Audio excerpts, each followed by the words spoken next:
everybody. It's Erica Osborne with the Think Real Estate team here with my co-host, Claudio Valdivia.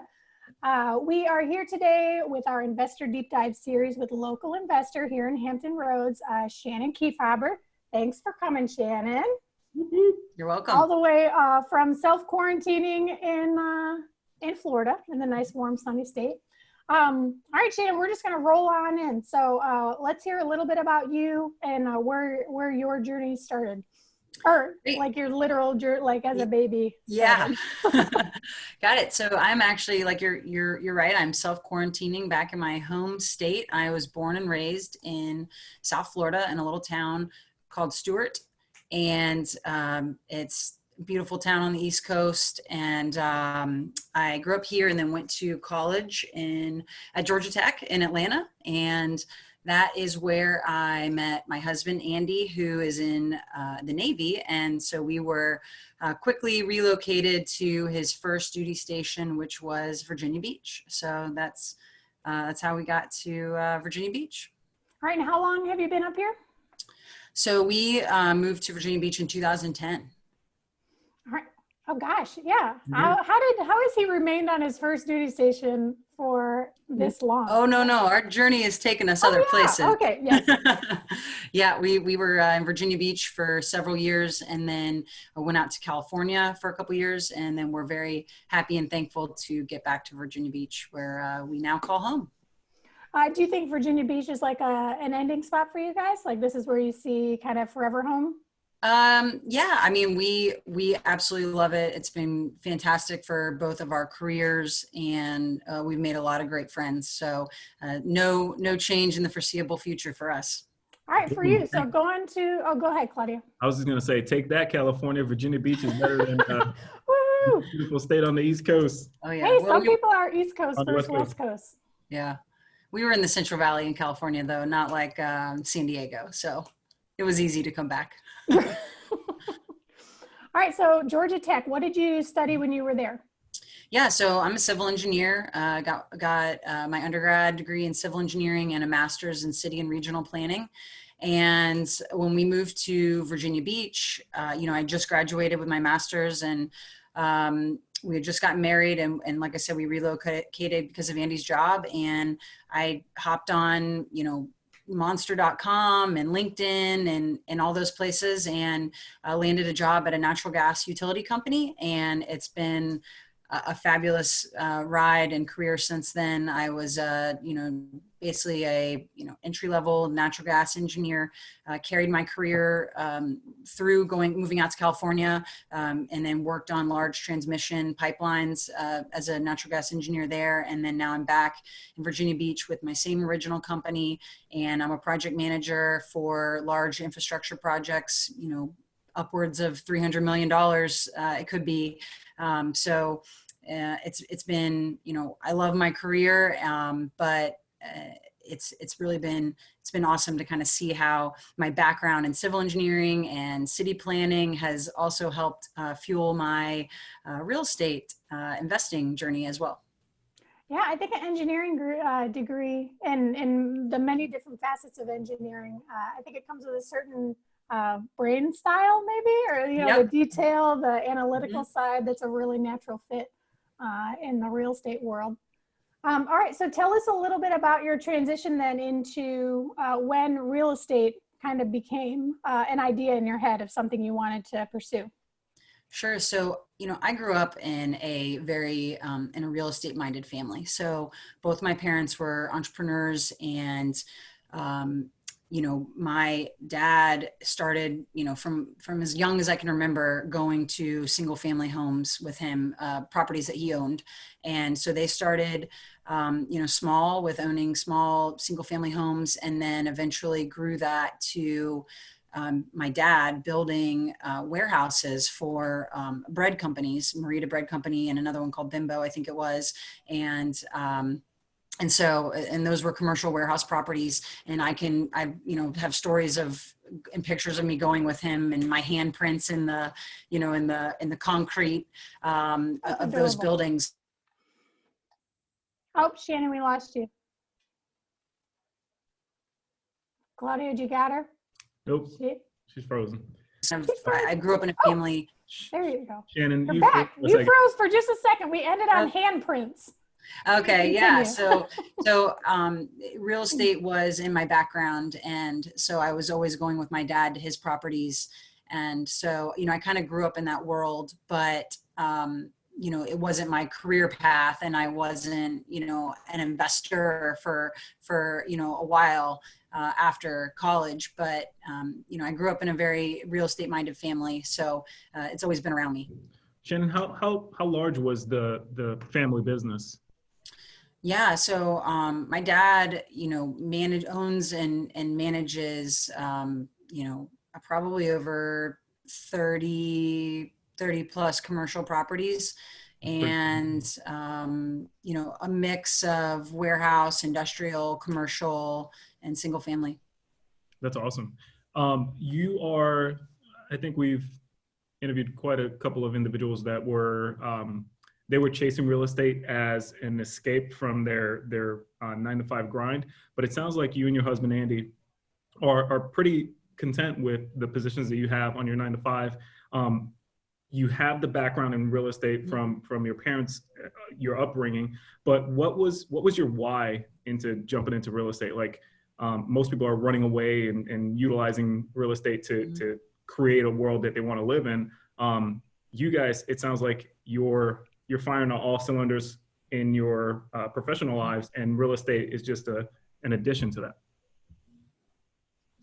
Yeah, that's completely true. My husband's a pilot, and he will be a pilot for life, and has no desire to not do his job. And I love my job. And the other thing is, a lot of people, that want to get into real estate think, oh, I need to quit my job and do real estate. Well, having a W-2 position is really helpful for investing in real estate and getting loans. So we really view it more so as just the way that we invest and save money. My parents' model was always, if you have that money sitting in a savings account in your bank, you're more likely to spend it. So, we use that money and invest in real estate, and it's kind of our a way to kind of put it somewhere else, so we don't, see that urge. I mean, you get money in your pocket and you want to spend it right away. I want to get a bigger car, or nicer car, or a bigger house, and so it's been a way for us to just diversify our assets and save, and just, one day in the future, it will be something that, we'll be able to retire and have, cash flowing properties to afford our lifestyle. But you're right. It's not, for us, it's not a end game. We're very content in our jobs and our positions, and it's just something that we like to do passively or on the side. Yeah, I mean, you're putting your money to work for you. Would you say that because it's one of those things that you're putting off as a long-term game? Would you say that makes it to where your investing is you can be a little bit more aggressive right now, or are you still playing it safe? Like, what does that look like? Yeah, I mean, it's definitely transitioned, right? Like our mindset, it started out as buying our first home, but thoughtfully buying that as knowing we're in the Navy and it's going to be a rental, to then more strategically buying for investment purposes. A great way that some people can get involved in real estate, is even when you have kids and you start thinking about saving for college. And a lot of people will be like, okay, I'll buy my kid a house, and in 15 years or in 18 years, it'll be paid off and it can be their college education. They could refinance it, or they can use, the monthly cash flow. So that was kind of our idea for our first deal or our second deal. And then we really got hooked, and it became just a straight up strategy to buy investment properties and grow a portfolio for ourselves. All right. So besides your starting out with kind of a little bit of a head start with your family in the business, which is awesome. How did you educate yourself prior to taking the plunge yourself, you and Andy? Yeah. So, we probably, like I said, just honestly, bigger pockets, listening to podcasts. I had a long commute and started listening to those podcasts, and I was like, wow, my parents did this, like we could do this. And we had already acquired a few properties, but it wasn't, that was just because of my real estate minded background. It wasn't like trying to get serious about investing. And that really didn't happen until about 2018. And so we really kind of transitioned around that time from buy and hold, single family homes, duplexes, things like that. Really transitioned to starting to look for larger or small multifamily and commercial properties. So that was kind of how we transitioned. All right. So strategy started off kind of just basically because of your knowledge that you had in the past, just kind of slowly picking up, smaller things here and there. And so how it transitioned over time is pretty much collecting those smaller, starting to think about transitioning larger. What is your current strategy right now? And how are you actively involved in what you're doing currently to build your portfolio? Yeah. And I think part of that transition I want to kind of mention is, like, I grew up in that real estate minded family, but my husband didn't. So, I think a lot of the journey and the learning was for him and for us together. And, a lot of it is, I know people mention this book all the time, but, really for him, it was when I handed him Rich Dad, Poor Dad, and he was like, okay, I finally get the mindset and I see where you're trying to go with this. And so that, I think that was a big part of it, is having him be a partner in it instead of feeling like I'm, kind of doing it myself and pulling him along. And now once he kind of got involved and met other real estate investors in Virginia Beach that are our age, he didn't feel so intimidated by it. And then, like I said, meeting other investors at our age and partnering with them and seeing what they're doing. And really then that's when it kind of took off to kind of grow to something bigger than what we were just doing ourselves. Has he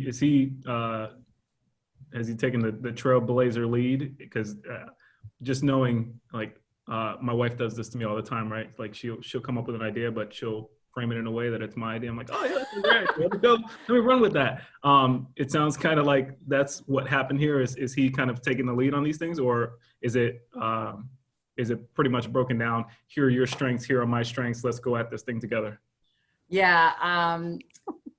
Or maybe our third model, which is, whoops, I bought a house on auction. Now we need to figure out what to do with it. Or, oh, I bought a Burr property and I really need you to go over there and empty out the garage and it's really gross. So make sure you wear your flight suit so you don't touch any spiders.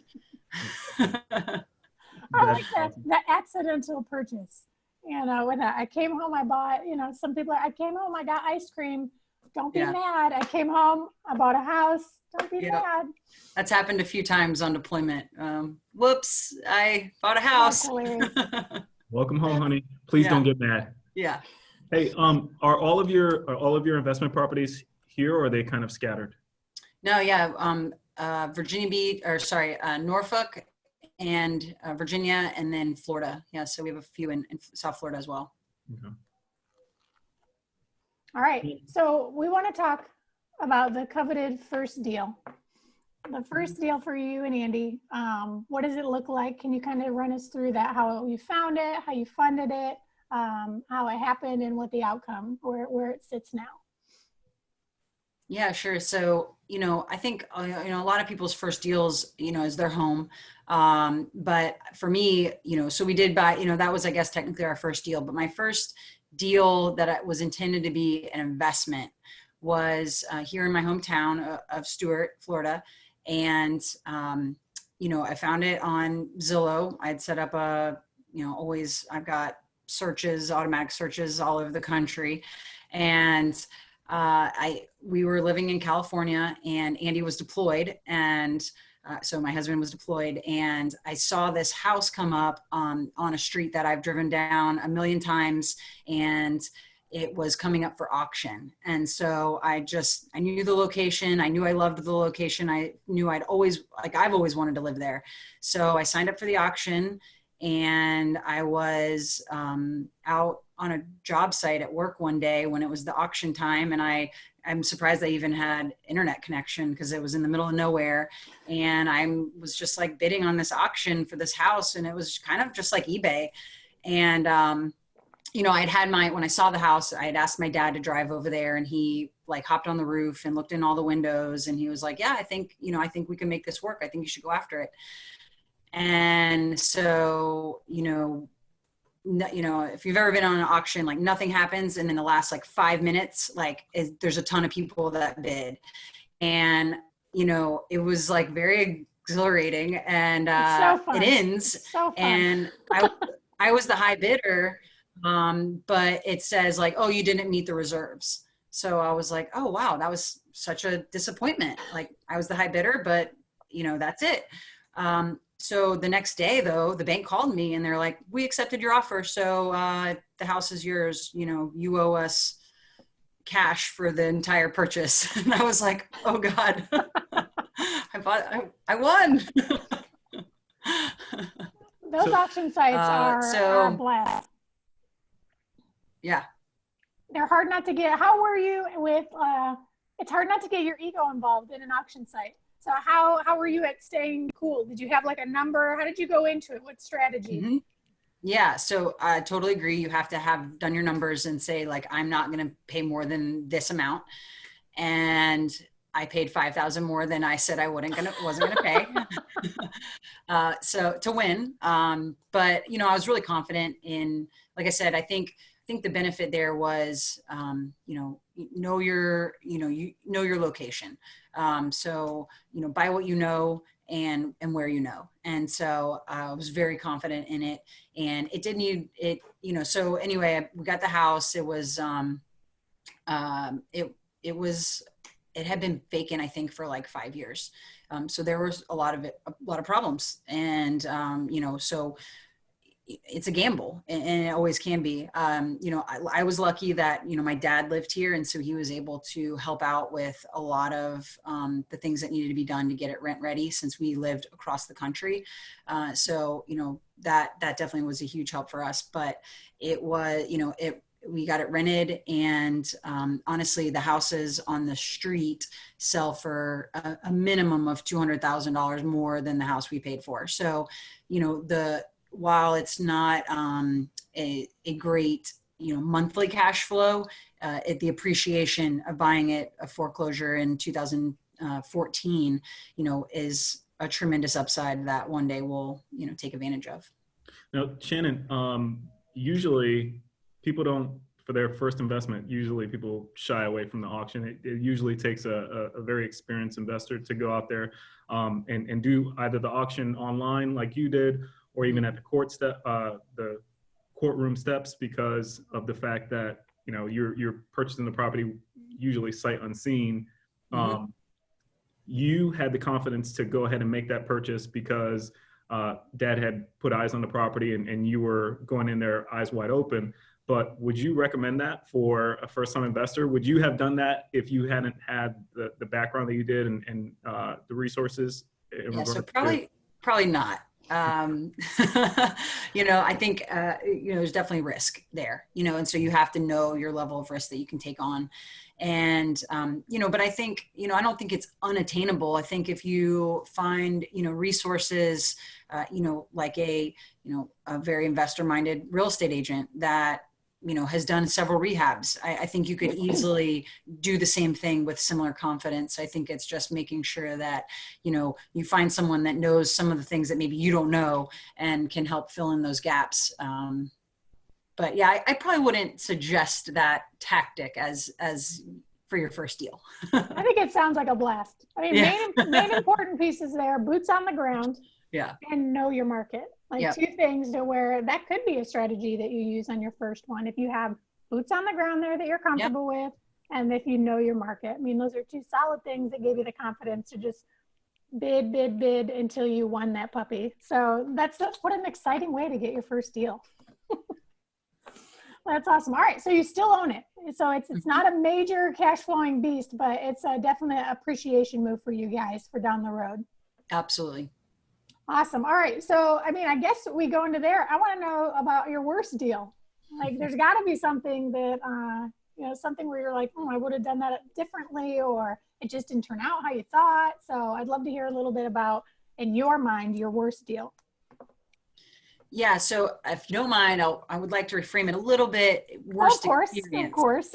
Yeah. So it was not a terrible deal by any means. And I probably don't maybe I haven't done enough yet to have that experience, but everyone we've learned something from. And honestly, when we had a rough experience with our house. So we bought, our house, and we'd always attended, we always knew in the back of our minds, because being military, that we could have to be relocated, and we knew we would want to rent it out. And so we did make the smart decision when we bought it. It's near the base, the Navy base, and we bought it well under, within the manageable BAH, basic housing allowance for, anyone else that was in the military that could rent it. And then we also we moved in and we didn't rehab it such that it wouldn't be still a great rental. So we made a couple smart choices. But then when we were relocated, we thought we could self-manage it from across the country. And we did get good tenants in, but then the tenants shortly thereafter found a house they wanted to buy. So then they wanted to sublet the house and have someone take over the lease.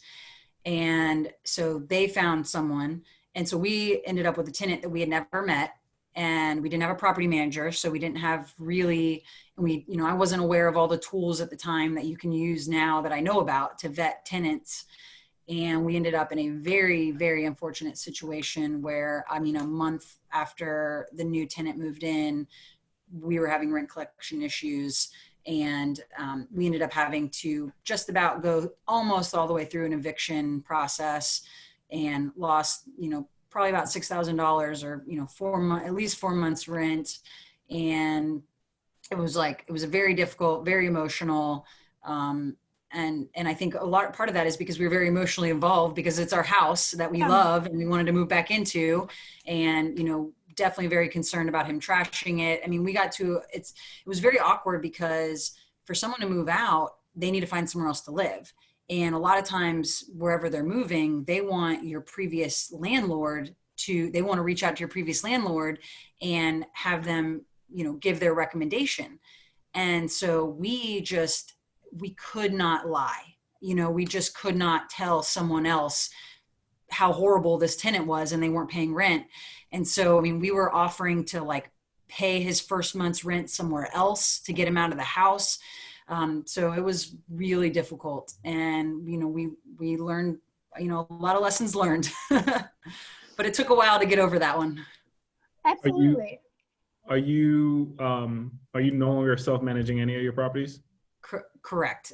Pretty much after that, we saw the value in property management. And, the other thing with what we learned is that when it's going great, it's going great. But when it goes really bad, we just can't handle evictions. It doesn't feel good. And we didn't want to use that one emotion to keep us from investing in real estate. That's something that can be someone else's job. And now we can continue to invest in real estate. And we got rid of the portion that we didn't like or didn't feel comfortable with. That's awesome. That's a huge nugget for everybody that's watching, right? Don't let the uncomfortability or something that you're not comfortable with prevent you from doing the job or pursuing the goal. You can easily hire that out. You guys identified that really quickly. Hey, listen, when we're in an emotional state, we're not making good decisions. This is a trigger for us. Let's move this on to somebody else that can handle it and not be a part of the emotions. So that way we can continue to focus on what we need to do, which is build our real estate empire. Yeah, what you said about when it's good, right? But when it's bad, it goes south quick. So property managers, I look at them kind of like insurance policies. That's what I'm paying for. Then when it's good, I'm like, oh crap, I don't want to pay them because they're not doing anything. In reality, of course they are, and I know that. But when shit hits the fan, I'm so glad that there's a buffer between me and the tenant. Thank goodness, because that is not what I want. Not what I want to deal with, and not the emotional turmoil. I want them to be there, to be that wall in between that, so I don't have to get emotionally engaged, and it's taken care of before I think about it. So Sure. That was a good visual with that. I like that. Any other lessons learned from that transaction, Shannon? You know, always meet your tenant in person. Simple things. We've made that mistake twice. So hopefully we're over that, lessons learned. You know, and like I said, if you're not local, you know, get a property manager. I mean, we lost, you know, so much money. I mean, so much more money when I look back at it, you know, we didn't want to pay a property manager 8% or 10%. We lost so much more than that. So it's not worth it. How's that relationship with the property manager? Like, have you given them full autonomy of placing tenants, or do you still have to review the tenants that are coming in? Like, how does that work for you? Yeah, so we have a fantastic property manager in the local area. He's also an investor, so he's has the right mindset. We use Jonathan Goldman from Leland Goldman Real Estate, and you know, he does things the way he would handle his own property, his own investment property. So for the most part, I mean, he handles all of it. You know, usually we'll get.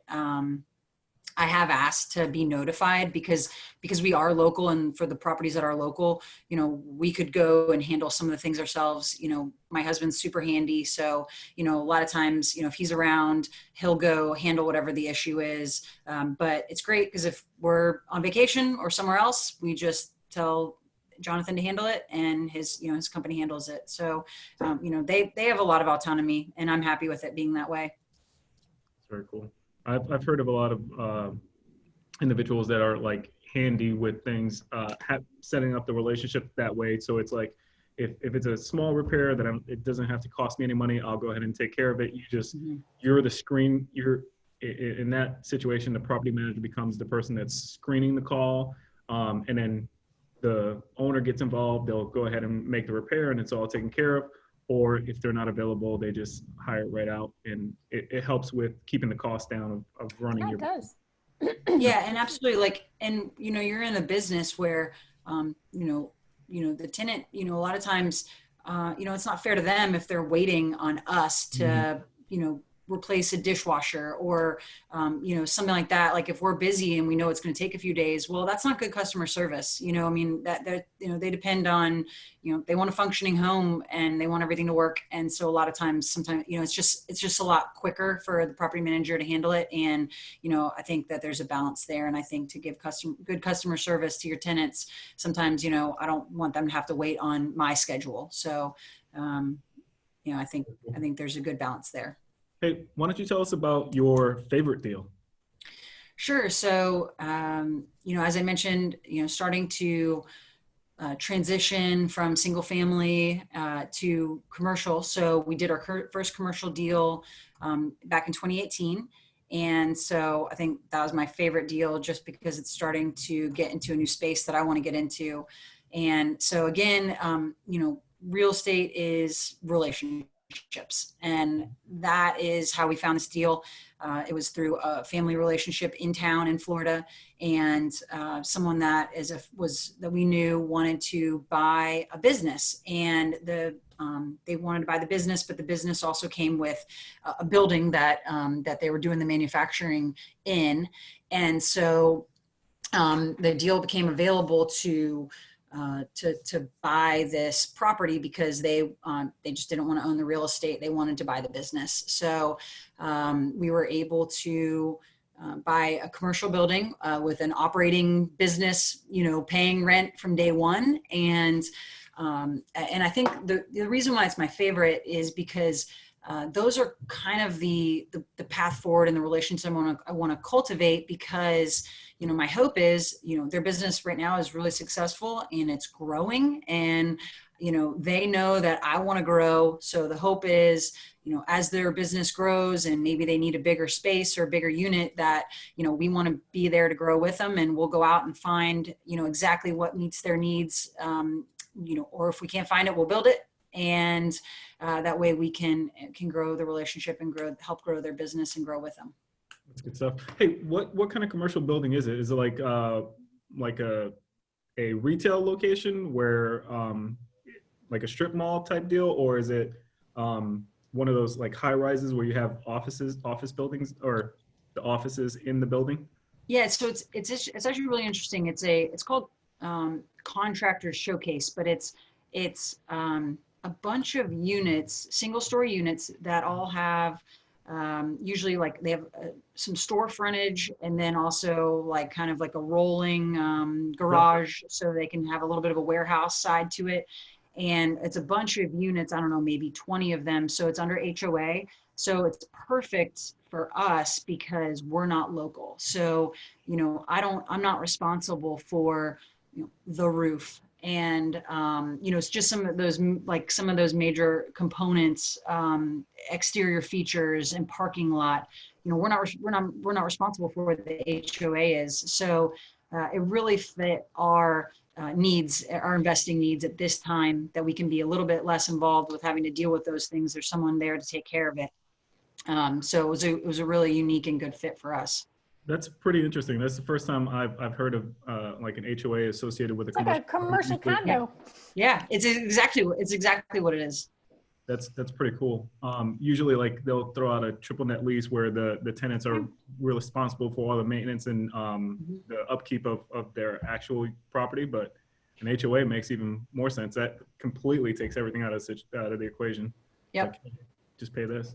How do you like commercial versus which one of the two do you like better, the commercial side of things, or do you like dealing with the rental side?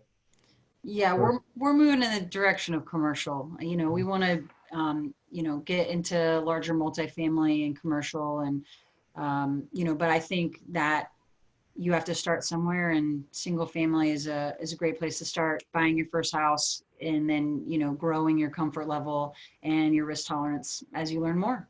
Mm-hmm. Now, Shannon, you've dabbled though in quite a few, or at least had your hands in quite a few different types of residential investing strategies though, right? So I believe you recently completed a BRRRR. You also invest, I don't know if it's actively or passively, with flips.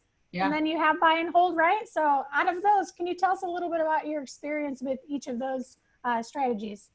Yeah, so we just completed our first BRRRR, buy, renovate, rent, refinance, repeat. And so we are on the, unfortunately, the refinance side, which is a little slow going right now.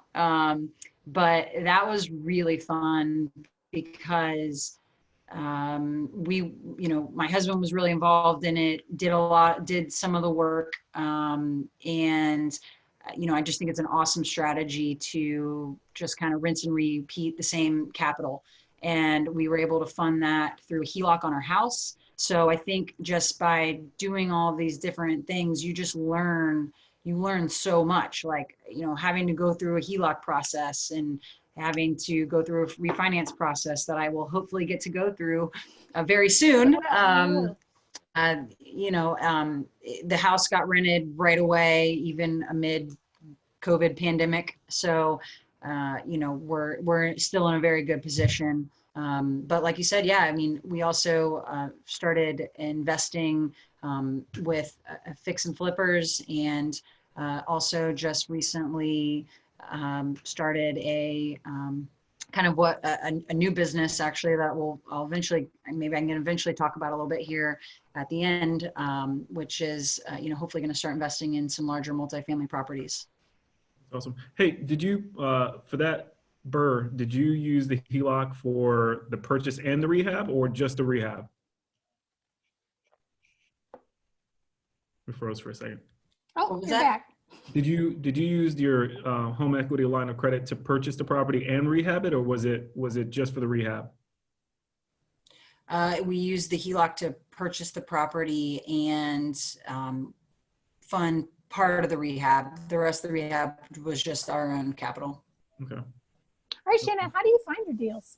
The deals that have come to you, besides the auction, and the tenant down in Florida, how do you find your deals here locally in Hampton Roads?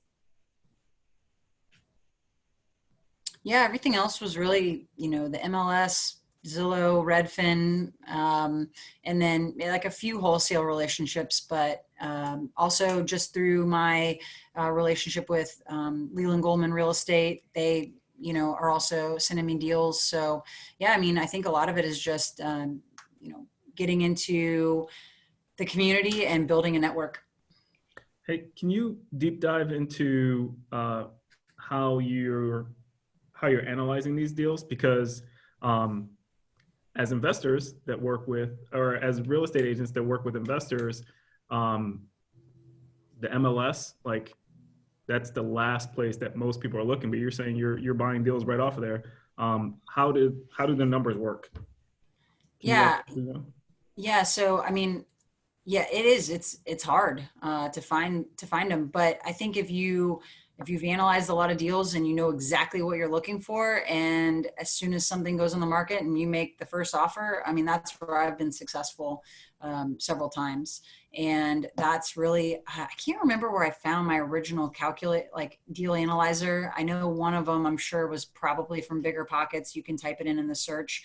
But another one was from like the Denver Real Estate Investing. I think it's a podcast, and maybe they have a blog and stuff. And they posted a really good spreadsheet that I use as well that kind of helps look at not just cash flow. So it also like helps look at appreciation and depreciation, and I think just like debt pay down. So it's kind of nice because, like I said, I mean, in Norfolk, I buy for cash flow, but in Florida, you know, it's really hard to get something that's just like a solid cash flowing deal. But our deals in Florida early on were, I mean, just the appreciation play, you know, has been tremendous. And so if you're only looking for, you know, cash flow immediately, then it doesn't work in some markets, obviously. So, but they might be really, really good for appreciation, which has been South Florida. So you said you just completed your first BRRRR, but you're one of the strategies that you're utilizing to purchase properties is cash flow. So are you leaving some money in some of your deals? Like that's part of the equation? Yeah. So yeah, a few of the Norfolk properties, you know, are just purchased with conventional loans, 20% down, 25% on the duplexes. And then like the BRRRR though was, you know, obviously a cash purchase that then we'll hopefully refinance out. Okay. What are you looking for from a cash flow number on these properties? Is there a certain criteria? Yeah, I mean, you know, I think it wasn't until I like really started like getting a spreadsheet out and making a criteria and, you know, like learning exactly what I should be looking for. So the first couple properties I bought, I wasn't using a, you know, spreadsheet per se, but the spreadsheets helped because then, like you said, you can narrow down your criteria. And so for me, it's usually a minimum of, you know, $100 a door. And then, but really, I mean, I think most things are $200 a door, and then, you know, a cash on cash return of a minimum of 8%. And that's with, you know, I mean, I'm very, very conservative with, you know, CapEx and repairs and maintenance and things like that. So typically what I've been seeing, typical returns after owning something for a few years and using actual numbers, you know, I'm seeing more like 12 to 24% cash on cash return. Hey, that's nice. I like that. Yeah. So you're talking about all these numbers and you're talking about actuals. Do you do your own bookkeeping? Do you have software that you do, or do you have somebody else do it for you? Yeah, that is something that I am really working on changing and systemizing. I've been, you know, yeah, it's been a little bit of a hodgepodge. I've used Stessa. I want to start doing QuickBooks. But there's definitely some room for improvement in that system. And I'm hoping to learn and grow in that area. All right, so you're talking about Stessa, QuickBooks. What other technologies and things do you utilize in your business?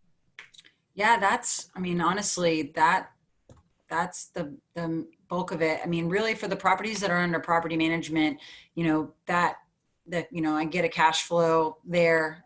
So that's been really easy. And I use Stessa on the properties that don't have, you know, a property manager.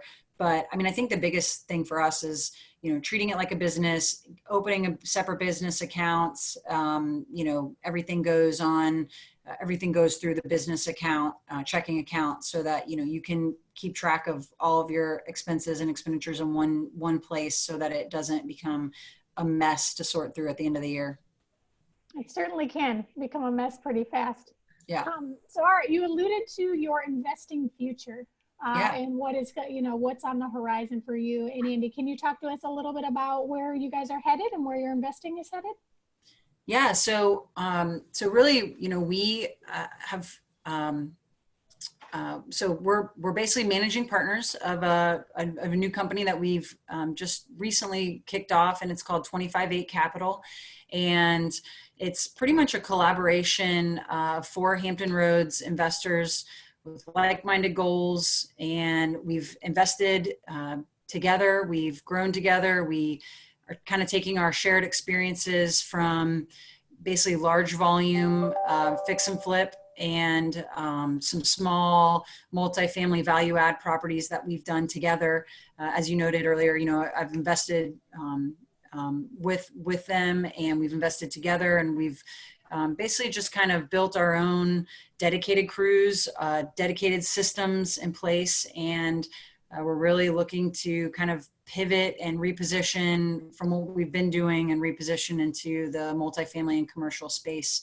So, really just, like I said, we've, collaborated together and grown together and learned the market, and really found that there's a lot of value that we can add, kind of joining our forces, and value that we hope to add to others. We have a lot of just friends and family that have watched our journeys over the past, 10 years, almost a decade now, and have said like, wow, how can we do that? Or what, we want to learn from what you've done.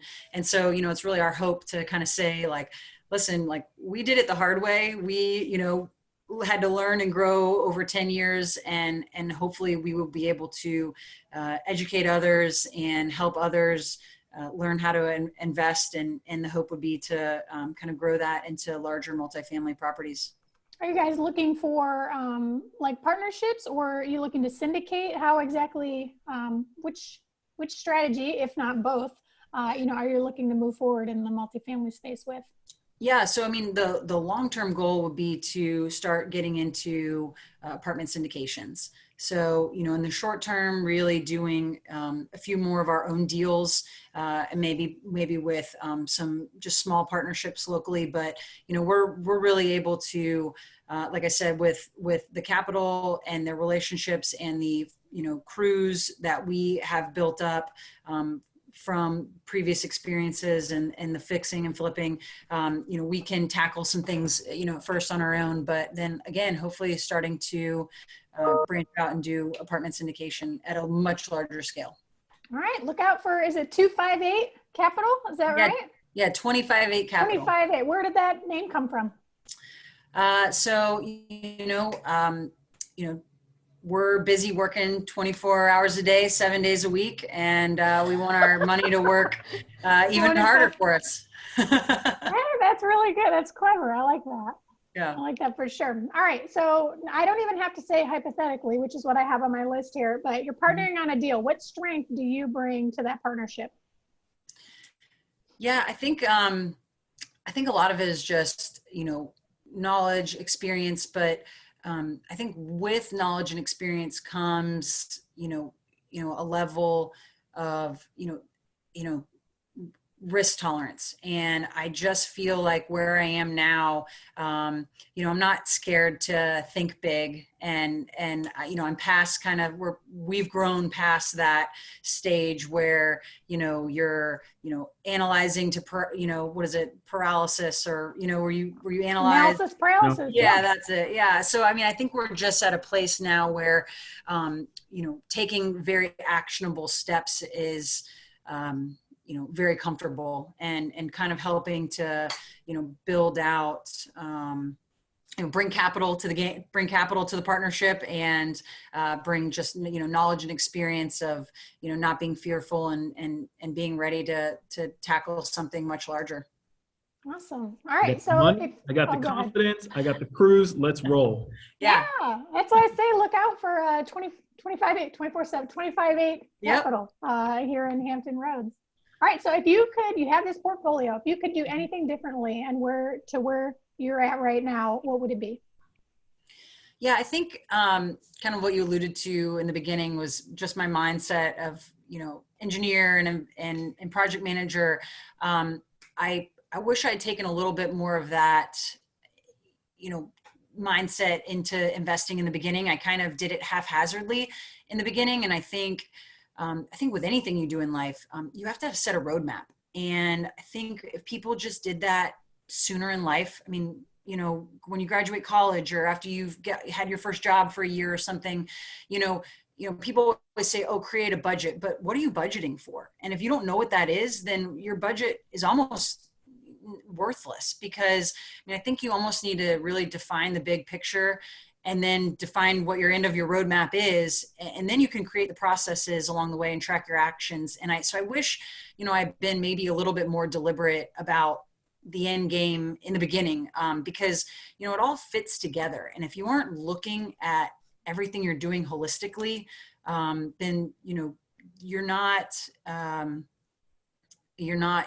doing everything to the greatest advantage. So what I mean is, like, if you're not looking at, and understand taxes and your tax bracket and your investment accounts and your retirement accounts and if you're not looking at everything holistically, then I think you can be missing out on maybe doing things to the greatest extent or the greatest benefit out there for each of those.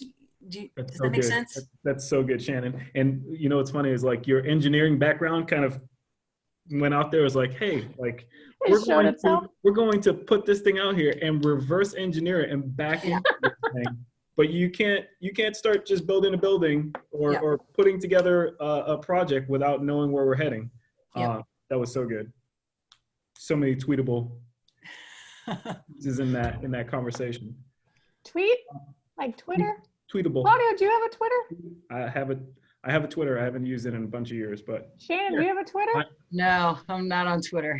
I know the bird logo. That's as far as it goes for me. All right, so newbie investor Shannon, tiny little Shannon coming out of Georgia Tech, starting things up. What's some advice that you would give her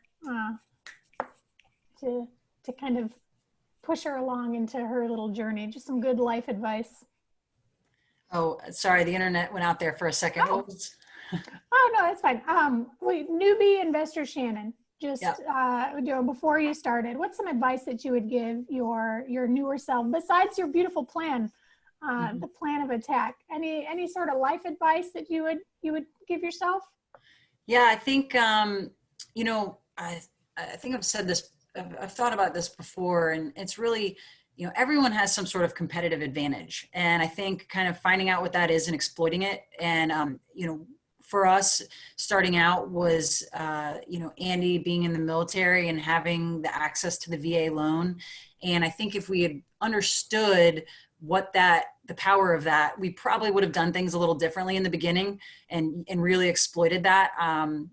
We used it on our first home, but I think we could have, it kind of goes back to the roadmap. And if we kind of had understood where we wanted to go, we could have used that benefit a little bit more to accelerate our process. But, I think, sit down long and hard and think about maybe what do you have to offer that not everyone has, and exploit that, because everyone has something. I like that. All right. So we're wrapping up here with kind of your go-to items. So when it comes to books, mindset things, what sort of books and podcasts or YouTube channels do you fuel yourself with in order to gear yourself up? Yeah, I listen to a lot of podcasts. So, I listen, I'm a Bigger Pockets follower. I listen to all their podcasts, and, I think it's a great place to start, and there's so much free content. I also like to read a lot. So I mentioned Rich Dad Poor Dad, but I just finished Why the Rich Are Getting Richer. And, I think that was a great book for my husband and I to both read, to just kind of realign our focus. And a lot of great, just, it's not just a real estate book, it's a mindset book. I also just finished reading The Power of Habit. And that one was really, really good. I'm a very habitual person, I've realized. So, it's not hard for me to, I create positive or healthy habits naturally. So that's a good thing I read in the book. But to continue to realize, that I can do that, and the power of habit, and to continue to, invest in that. And then I, just for something kind of fun, but still like a really good mindset book, I just read Girl Stop Apologizing by Rachel Hollis. And I really loved that book as well. It was just an easy read, but really, really great for, especially for women that are, out there, trying to grind it out, and really just powerful, positive mindset book. Awesome. Right. So how can people reach out and find you, Shannon? I know obviously the local networking events, as soon as we can gather again, you will be present at them, but how else can people find you?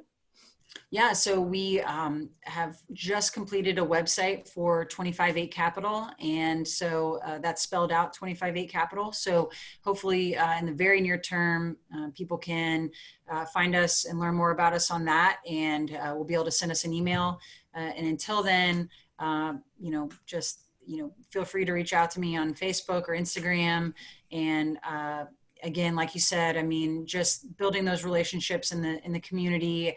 I've absolutely loved getting to meet you, Erica. And, I met you, which is funny. I met you through Taylor, who I think also now works at the real estate company. And I met her through reaching out on Instagram, because we both followed all the same people from Bigger Pockets podcasts. And I saw that she posted at Badass Coffee in Virginia Beach. And I was like, oh my gosh, you're local. And through that, just got led to your real estate group, and all the great content that you guys provide. And now going to all the meetups and everything has been just an absolute pleasure.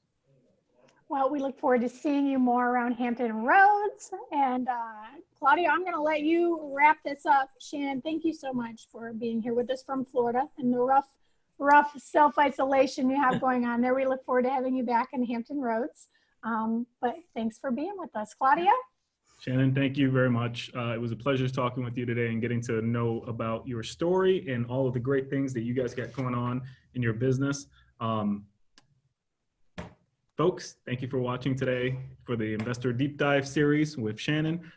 If you want to be an upcoming guest on the show, go ahead and send us an email, info@thinkreteam.com. You guys can find us on Facebook, YouTube, Instagram, Snapchat. Not Twitter. Not Everywhere, Twitter. everywhere but Twitter. Not on Twitter.